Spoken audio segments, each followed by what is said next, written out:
Hello dan Assalamualaikum. Saya Teacher Ain. Hari ini saya akan membentangkan mengenai common condition that influence children participation. Baiklah, pertama sekali adalah mengenai autism. Autism biasanya dia tak datang bersendirian. Autism akan hadir bersama dengan neuropsychiatric disorder seperti Attention Deficit Hyperactivity Disorder, ADHD, seizure, Obsessive Compulsive Disorder, OCD, Affective Disorders, Tourette Syndrome, dan Anxiety Disorders. Untuk slide yang berikutnya, kita akan kupaskan dengan lebih lanjut mengenai penyakit-penyakit yang berkaitan. Terdapat 4 jenis gangguan yang akan dialami oleh pesakit-pesakit autism.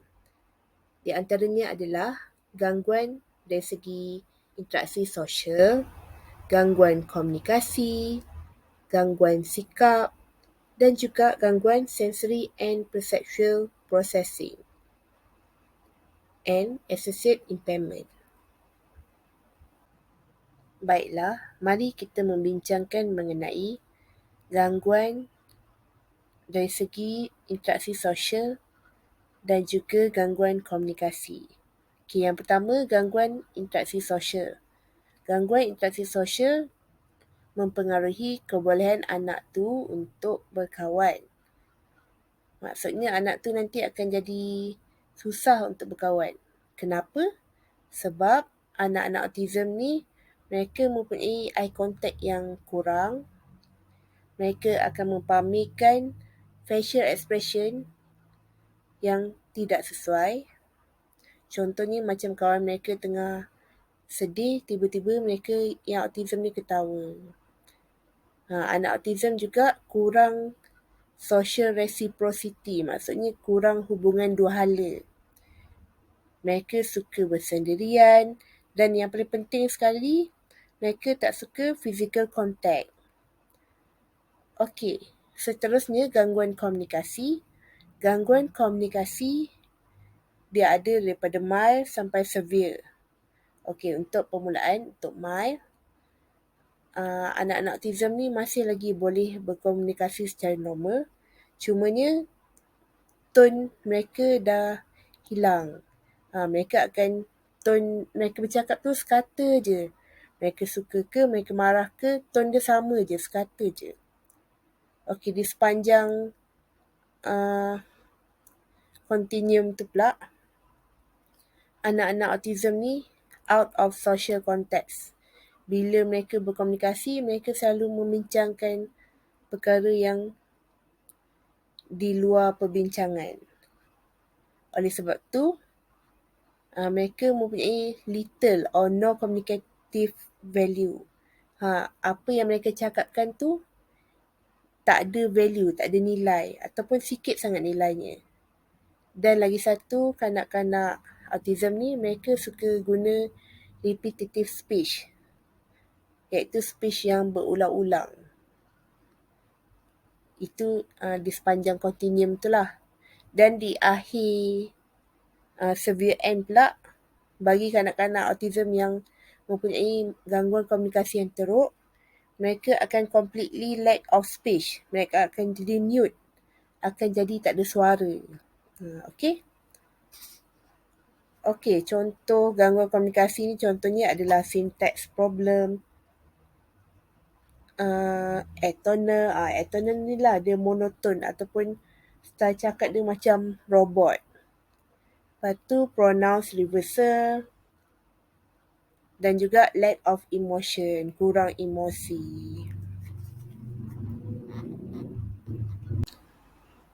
Okey, seterusnya adalah gangguan sensory and perceptual processing dan juga gangguan behavior. Okey, apakah itu gangguan sensory and perceptual processing? Ia adalah tindak balas abnormal terhadap rangsangan visual, iaitu rangsangan penglihatan, rangsangan vestibular iaitu rangsangan keseimbangan, dan juga auditory stimuli, rangsangan pendengaran. Okay, anak-anak autism ni, yang pertama, mereka oversensitive to sound. Sangatlah sensitif terhadap bunyi. Jadi susah untuk mereka cope dengan bunyi bising yang berada di sekitar mereka, di dalam kehidupan seharian mereka lah. Ada juga anak autism yang auditory under responsivity, iaitu tindak balas pendengaran dia kurang dengar. Dan last sekali, over responsivity to tactile. Tindak balas dari sentuhan kat kulit dia terlebih respon, over respon. Sebagai contohnya, kalau kita sentuh kulit muka dia pun, dia akan rasa tak selesa dah, rasa geli macam tu lah. Okay, associate impairment iaitu kecacatan ataupun kerosakan yang berkaitan seperti intellectual impairment, seizure and discontinuities in developmental rate. Kanak-kanak autism ni pun dia punya kadar perkembangan dia boleh terbantut. Okey, untuk gangguan behavior, they intolerance of deviation from routine. Mereka ni tak boleh nak bertolak ansur dengan sebarang perubahan dalam rutin kehidupan seharian mereka. Contohnya kalau anak autism tu tiap-tiap hari sebelum pergi sekolah, mesti kena pergi kedai runcit dulu untuk beli roti untuk breakfast kan.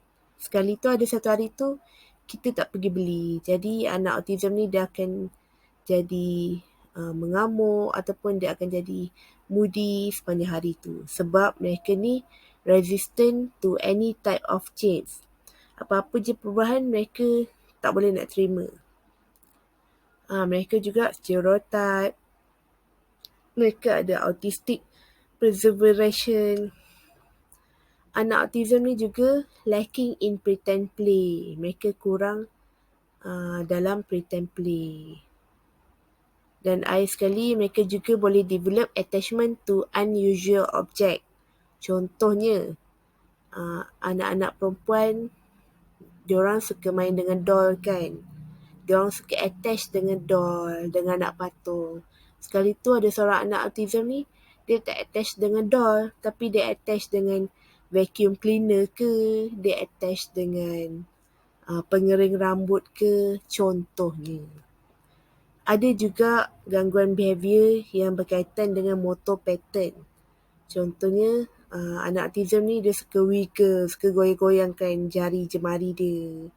Ataupun dia suka buat head banging, suka anggukkan kepala dia.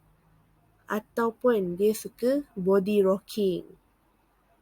Ayunkan badan dia, goyangkan badan dia.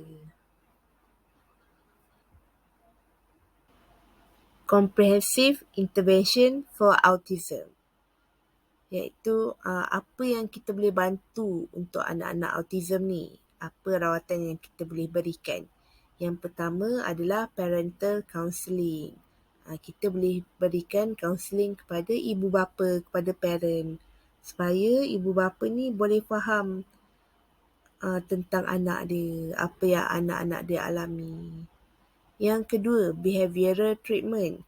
Kita boleh rawat behaviour dia, sikap dia. Yang ketiga, kita boleh berikan special education kepada anak-anak autism ni, iaitu pendidikan yang istimewa. Sebab mereka istimewa, so pendidikan yang diberikan pun mestilah istimewa. Ada pendidikan yang tertentulah. Yang keempat, sensory integrative therapy. Yang kelima, social skills training. Kita latih anak-anak autism ni supaya mereka mempunyai social skill. Skill untuk berkawan, untuk bersosial. Seterusnya, speech language therapy. Untuk anak-anak autism yang speech delay, kita boleh hantar mereka kepada speech therapy supaya mereka boleh buat terapi bagaimana untuk bercakap, bagaimana untuk menggunakan bahasa. kita juga boleh beri ubat, medication untuk anak-anak autism ni.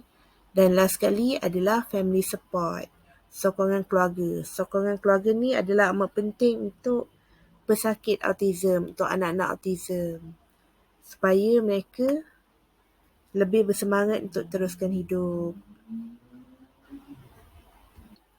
Second condition adalah Asperger syndrome. Asperger syndrome ni tidak menunjukkan secara klinikal yang mereka delay dalam skill bahasa. Maksudnya, skill bahasa mereka masih lagi normal. Tapi mereka ada masalah, ada kecacatan dari segi interaksi sosial. Mereka juga suka buat behavior, interest dan juga aktiviti yang berulang-ulang. Walaupun language skill bahasa mereka sesuai dengan peringkat umur mereka, mereka akan mempamerkan idiosinkrasis. Maksudnya mereka gagal untuk menyampaikan speech, ucapan yang jelas dalam komunikasi verbal mereka. Mereka punya penggunaan bahasa tu betul dah, tapi mereka susah nak cakap secara terang, secara direct, susah nak cakap, nak sampaikan. Kanak-kanak ataupun pesakit yang Asperger syndrome ni, mereka berminat dengan huruf dan juga nombor. Jadi minat mereka ni, dia akan absorb attention dan juga energi seseorang tu. Mereka juga kurang non-verbal communication. Biasanya memang banyak verbal communication je lah daripada non-verbal communication. Mereka kurang empathy, maksudnya kurang berkongsi perasaan dengan orang lain. Kurang kongsi perasaan orang lain dengan mereka juga kan. Asperger syndrome ni adalah 5 kali lebih prevalent di dalam lelaki daripada perempuan. Okey, macam mana kita nak rawat? Apa treatment yang boleh diberikan kepada Asperger syndrome ni? Yang pertama, special education program. Yang kedua, problem solving strategies. Strategi bagaimana untuk menyelesaikan masalah. Yang ketiga, social skill training. Kita latih skill berkawan dia, skill social dia. Yang keempat, speech training, sebab dia ada masalah dari segi berucap kan, dari segi bercakap. So, kita latih cara dia untuk bercakap. Dan akhir sekali adalah vocational training. Third condition adalah Attention Deficit Hyperactivity Disorder, ADHD, ataupun nama lain dia hyperaktif. Hyperaktif ni dianggap most common childhood neurobehavioral disorder, iaitu sejenis penyakit neurobehavioral yang paling common, paling kerap berlaku dalam childhood. Sekarang mari kita lihat simptom-simptomnya. Simptom yang pertama, mereka susah untuk kekalkan tumpuan, sustaining attention. Bila mereka susah untuk kekalkan tumpuan, untuk berikan tumpuan, jadi mereka juga susah untuk mendengar secara aktif apa-apa arahan ataupun perbualan yang berlaku. Mereka juga susah untuk organizing task. Untuk organize task tu mereka susah untuk buat. Anak-anak yang hyperaktif ni, mereka suka bercakap, terlebih bercakap, excessive talking. Mereka juga tak reti untuk take turn. Tak boleh nak take turn. Kemudian apabila mereka berbual, bercakap, mereka kerap interrupt. Frequent interruption. Di samping itu, sakit yang hyperaktif ni, mereka akan ada sleep disorder, masalah nak tidur, susah nak tidur. Mereka bosinis, suka jadi bos, suka mengarah ni kan. Kemudian frequent demand for attention. Kerap nakkan attention. Dysphoria ni maksudnya mereka feeling unhappy, rasa tak seronok. Dan akhir sekali diakhiri dengan peer rejection. Disebabkan sikap-sikap mereka yang saya sebutkan di atas tadi, sampaikan rakan-rakan pun akan reject mereka, tak nak berkawan dengan mereka. Penyebab kepada ADHD ataupun hyperaktif adalah yang pertama, genetic factor, iaitu faktor genetik, di mana dalam keluarga dia ada yang ada keturunan hyperaktif. Yang kedua, neurologic factor. Dan yang ketiga adalah neurochemical imbalance. Okey, bagaimana kita boleh merawat pesakit hyperaktif ni? Yang pertama, boleh menggunakan stimulan farmakoterapi, iaitu kita bagi ubat lah dengan memberikan ubat. Doktor memberikan ubat pada pesakit hyperaktif. Yang kedua, cognitive behavioral therapy, terapi behavior kognitif. Yang ketiga, behavior modification. Kita ubah sikap dia, sebab hyperaktif ni berkaitan dengan behavior, berkaitan dengan sikap kan. Jadi kita ubah sikap dia. Yang keempat, social skills training, melatih skill berkawan, skill social dia, supaya dia nanti tak adalah kena reject dengan kawan ataupun dia sendiri yang mereject kawan kan. Yang kelima, educational intervention. Masih lagi boleh memberikan pendidikan yang istimewa kepada anak yang hyperaktif ni. Dan akhir sekali, psikoterapi. Psikoterapi ni pun berkaitan dengan psikologi. Kita ubah sikap dia secara psikologi supaya dia rasa lebih happy dan dia boleh atasi masalah dia. Masalah hyperaktif pesakit tersebut lah. Learning disabilities. Apakah yang dimaksudkan dengan learning disabilities? Learning disabilities adalah sekumpulan masalah yang akan mempengaruhi kebolehan anak tu untuk master school task, untuk proses maklumat dan juga untuk berkomunikasi secara lebih berkesan. Baiklah, mari kita lihat learning disabilities behavior. Anak-anak yang ada learning disabilities ni, mereka akan ada behavior yang tertentu. Behavior ni kita boleh kategorikan dia kepada 9 kategori. Okey, kategori yang pertama adalah disorder of motor function. Disorder of motor function ini termasuklah motor skill dan juga motor activity level. Okey, untuk anak-anak LD, masalah skill motor mereka adalah pelbagai. Terdapat pelbagai tahap ya, daripada tahap clumsiness sampailah ke tahap poor performance di dalam gross ataupun fine motor skill.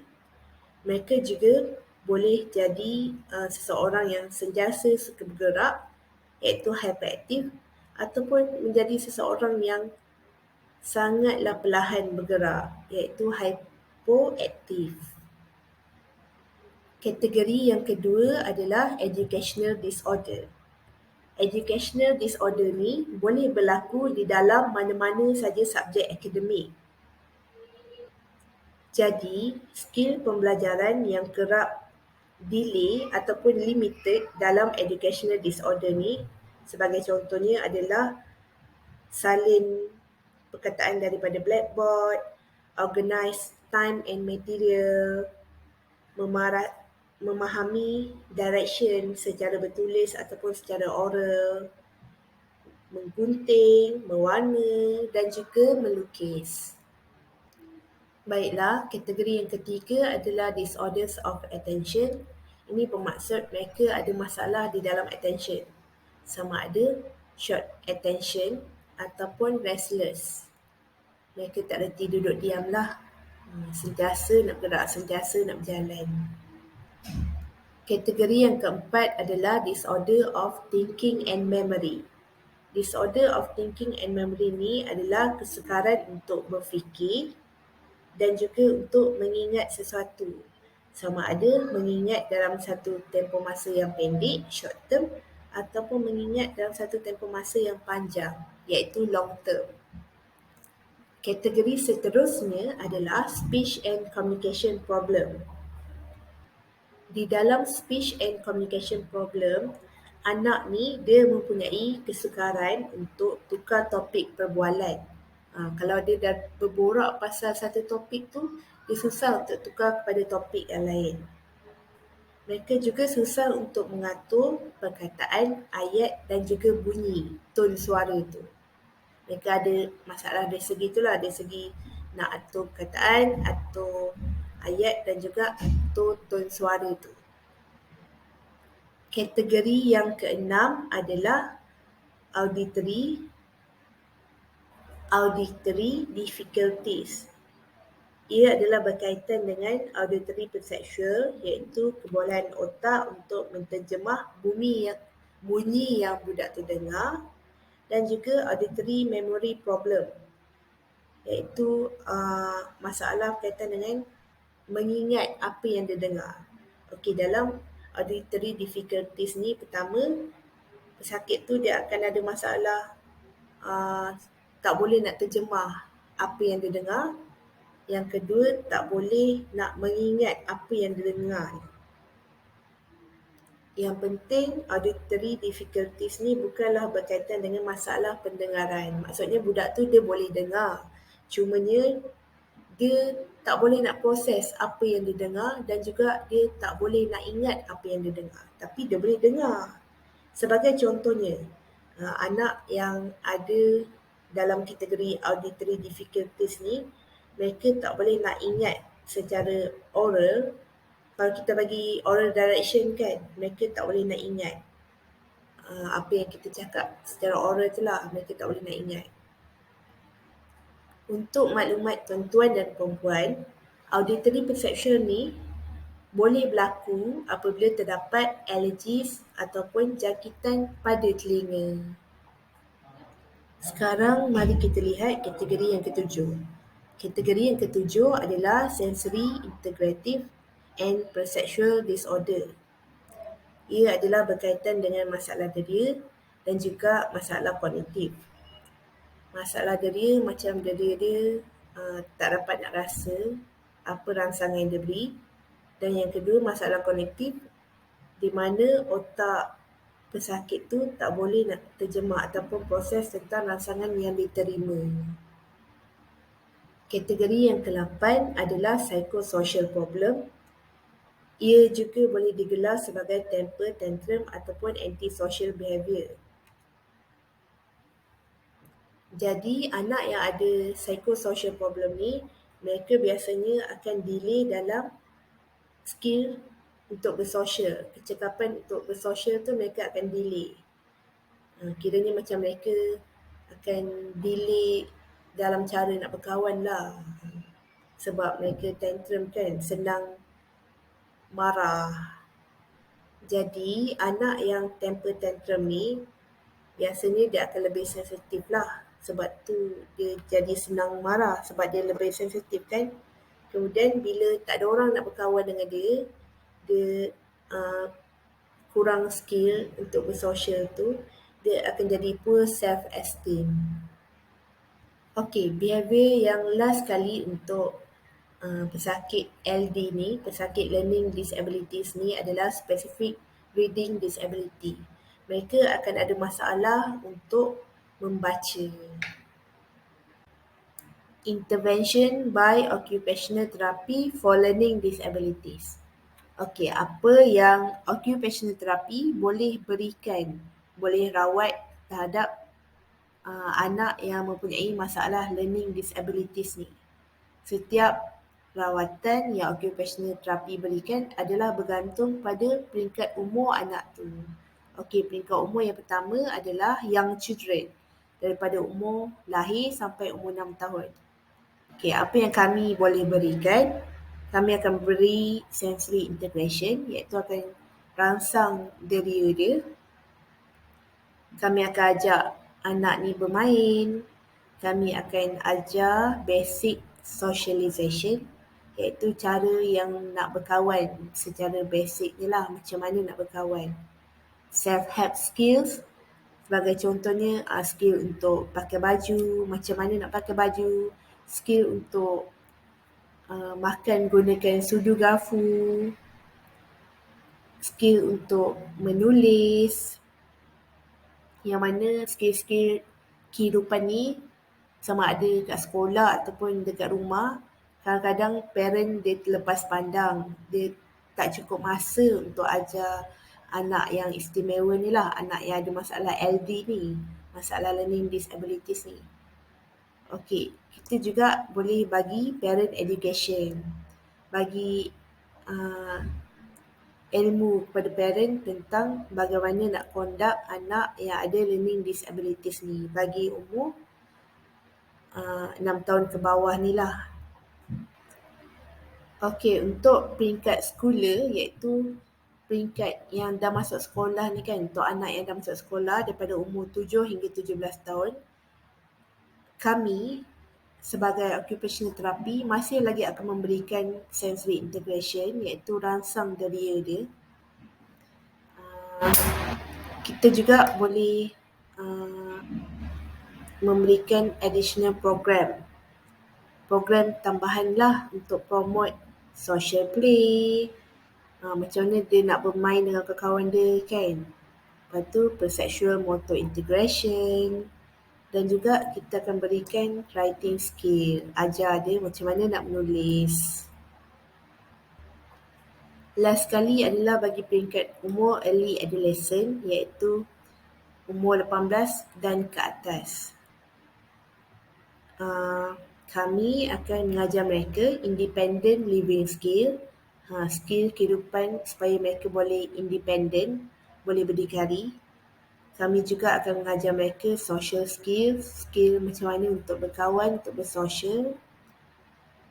Ada development of compensatory and adaptive technique. Ada juga belajar tentang vocational skill. Jadi macam skill-skill vocational lah, macam typing, menjahit. Dan juga kita akan develop interest untuk anak yang ada learning disability ni, supaya mereka akan ada minat. Bila ada minat, mereka akan berminat untuk belajar sesuatu skill tu. Jadi dengan adanya skill tu, mereka boleh berdikari, boleh bina kerjaya untuk teruskan kehidupan macam orang normal yang lain. Last condition pada hari ini adalah berkaitan dengan developmental coordination disorder.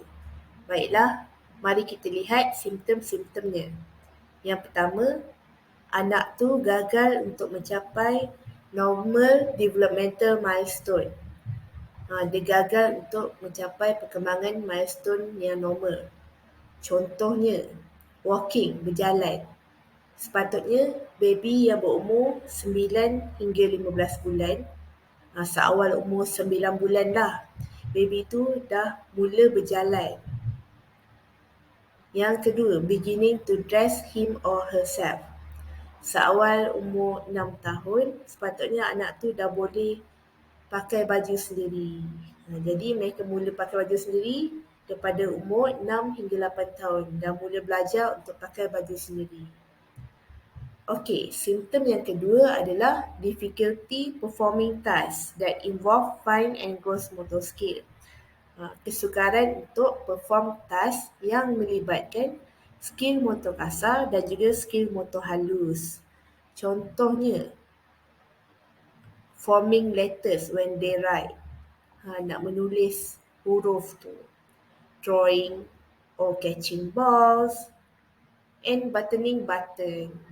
Jadi, apa-apa je task ataupun pekerjaan yang melibatkan skill motor kasar, skill motor halus, mereka akan ada masalah di situ. Okay, let's talk about consequence, akibat. Apa akan terjadi bila mereka ada masalah developmental coordination ni. Okay, sebagai akibatnya, ia akan membawa kepada masalah sosial dan juga akademik. Okay, dalam masalah sosial, contohnya, mereka susah nak berkawan sebab macam kawan mereka ajak mereka bermain bola kan, baling bola dengan sambut bola. Tapi anak ni dia tak mampu nak buat sebab dia ada masalah developmental coordination ni. Jadi kawan pun tak naklah berkawan dengan dia. Di samping tu dia juga akan ada masalah akademik di mana dia susah untuk menulis. Jadi bila susah nak menulis, dia pun susahlah nak belajar. Okay, apa intervention? Apa rawatan yang boleh kita berikan kepada anak yang ada masalah developmental coordination ni? Yang pertama, kita boleh berikan special education seperti kita improve handwriting dia, keyboarding dia dan juga manipulation of material. Macam mana dia manipulate sesuatu benda tu. Macam mana dia pegang, dia gunakan jari dia untuk manipulate sesuatu benda tu. Okay, yang kedua, kita boleh di samping special education, kita juga boleh berikan physical education. Seperti kita improve general motor coordination dia. Macam kita ajar dia macam mana nak baling, nak tangkap bola, macam mana nak tendang bola. Itu bagi gross motor skill. Kalau macam fine motor skill pula, kita ajar dia macam mana nak butang baju, macam mana nak fork, nak makan guna sudu garfu.